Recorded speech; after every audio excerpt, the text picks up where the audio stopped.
These juicy, crispy flat meat pies called Chebureks are gonna blow your mind. Let's make them. We're gonna need 500 grams of flour, 1 teaspoon of salt, 250 ml of hot water, and 80 ml of olive oil or vegetable oil. And then you're gonna knead the dough for about 7 minutes with your hands or with a mixer. If you're doing it on a mixer, use medium settings. And the origin of these chebureks come from Central Asia, and they're so popular and addictive that people love them so much that we hope you enjoy them too. Once the dough is done kneading, we're gonna put it to rest for about 30 minutes, and you can cover it with plastic wrap or with a kitchen towel. For the filling, we're gonna need some dill and coriander. I find that the herbs really give that flavor. You're gonna need about 700 grams of ground beef or pork or combination of two together. I used beef this time. And then you're gonna need 2 onions sliced into small pieces. Oh, by the way, here's what I'm showing you, a little trick. Make sure you add water in your herbs in the fridge because they're gonna last for over 2 weeks, brand new. If you don't do that, I find the herbs will just die off in a couple of days. We're gonna cut our onions in small slices and add them back into our filling. Add some salt and pepper.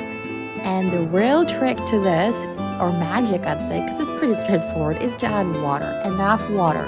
It's not your typical consistency of meat pies. It's much softer, runnier, juicier. I probably added about 500 ml, which sounds like a lot, but at least my ground beef took up a lot of it. And what you want to get is to this very sort of watery consistency where, of course, you can't see runny water, but the meat should be so soft and tender and runny. And then we're going to prepare individual chebureks. So let's cut the dough into 16 pieces. It's about 50 grams a piece if you're using scale, but here I was just cutting it, and the trick to me is to cut each piece of dough into half, and that will get you to 16 pieces eventually. And that's what exactly I've done. You want to cover your dough with a plastic wrap or with a kitchen towel so it doesn't dry up. And then you're going to take individual pieces and start rolling them. You roll them into a flat sheet that's quite thin. And you're going to see that you really can see my hands through it once you're done. It's very easy to do though. It's not hard. You don't have to apply a lot of pressure. You know, it's a few seconds and you're going to get there. It's very easy to work with this dough, unlike some others that I've tried before. You do make 16 of them, so it does sound like a lot. And I have a big family, so we're gonna eat them pretty quickly. But if you are a smaller family, then what you could do is you could freeze some of them, individually wrap them in plastic wrap and freeze, and you're gonna cook them the same way when you take them out. Put in a hot pan on medium heat and cook for probably a couple of more minutes than you would normally do. So regularly you do 3 minutes, and here it's gonna be about 5 to 7 minutes. Okay, we're gonna add the filling on the half circle of the dough, but make sure you don't put it on the ends because you want to cover the ends with the other sheet of the side of the dough. And you want to make sure it's about an inch, I would say, from each side if you need measurements.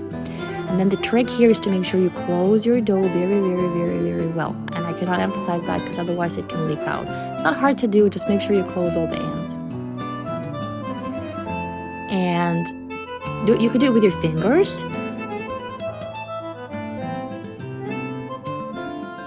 And then we're gonna use fork to create some shape and maybe add a little bit more protection that way. And yes, you could see here I sprinkle my chebureks because if they sit on the surface or you attach one to another, they're gonna get stuck over time. So make sure you have some flour underneath your chebureks when you work with them or when you leave them for some time on the table. And that happened to me and it was just fine. It was just a bit hard to I guess pull it up, but I don't want you guys to deal with that, so I recommend you just sprinkle a little bit with flour. So this is how it looks, and it's quite thin and wide. And here's another trick. If you like perfection, you could use your plate to just cover on top of your cheburek and cut the ends to make them more perfect. I usually don't do that, but if you like that, I just showed you the trick here. And then we're gonna put our old chebureks together. And yes, make sure you sprinkle them, like I said, because if you put each one on top of another and you don't sprinkle, they might get stuck.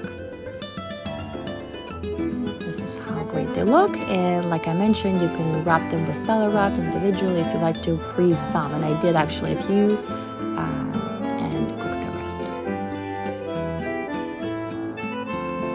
We're gonna add enough oil to make sure we submerge the bottom part of your chebureks. Not all of it, but just the bottom.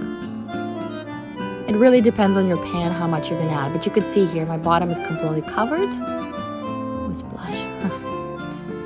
And then you're gonna fry on each side about 3 minutes until they're light golden, and put them on a plate, and you can enjoy them literally in a minute or so once they cool a little bit. And yes, serve them hot. And voila, this is how delicious they are. And guys, I cannot express how amazing they are, how juicy and crispy and soft. It's just heaven. And my whole family loves them. My little kids love them, and my husband loves them, and my dog loves them. Enjoy and follow us for more recipes.